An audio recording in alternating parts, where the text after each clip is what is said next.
இன்னொரு மிகச்சிறந்த உதாரணம் கலைஞர் மகளிர் உரிமை தொகை திட்டம். போன சட்டமன்ற தேர்தலில் நம்ம சொன்னோம், செஞ்சு கொடுத்தோமா இல்லையா? இன்னைக்கு ஒவ்வொரு மாசமும் 1,31,00,000 மகளிர் உரிமை தொகை மூலம் பயன்படுத்திட்டு வராங்க. இந்த மகளிர் உரிமை தொகை திட்டத்தை நிப்பாட்டுறதுக்கு அதிமுகவும் பாஜகவும் முயற்சி பண்ணாங்க.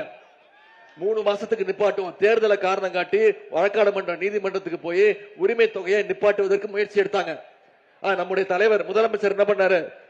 1000 ரூபாய் கொடுக்கறத நிப்பாட்ட முயற்சி பண்றியா?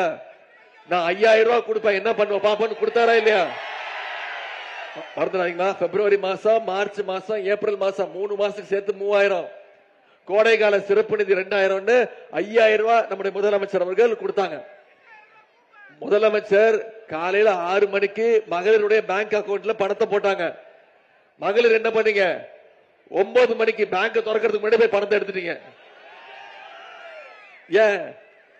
ஏன்னா மோடி அரசு உரிமை தொகையை கை வச்சிட போறாங்க, பேங்க் பேலன்ஸ் மினிமம் பேலன்ஸ் இல்லைன்னு சொல்லி மோடி அரசு அந்த பணத்தை எடுத்துருவான்னு ஷார்ப்பா போய் அன்னைக்கு காலைல 9 மணிக்கெல்லாம் பணத்தை எடுத்துட்டீங்க. இதே மாதிரி ஷார்ப்பா 23ஆம் தேதி வாக்குச்சாவடிக்கு போய் வாக்குப்பெட்டியில காங்கேயம் தொகுதியில அண்ணன் சாமிநாதன் அவர்களுக்கு உதயசூரியன் சின்னம், தாராபுரம் தொகுதியில உதயசூரியன் சின்னம், வேட்பாளர் பெயர் மருத்துவர் இந்திராணி, டாக்டர் இந்திராணி, வாக்களிச்சு மிகப்பெரிய வாக்கு வித்தியாசத்தை ஜெயிக்க வச்சு சட்டமன்றத்துக்கு அனுப்பணும். செய்வீங்களா?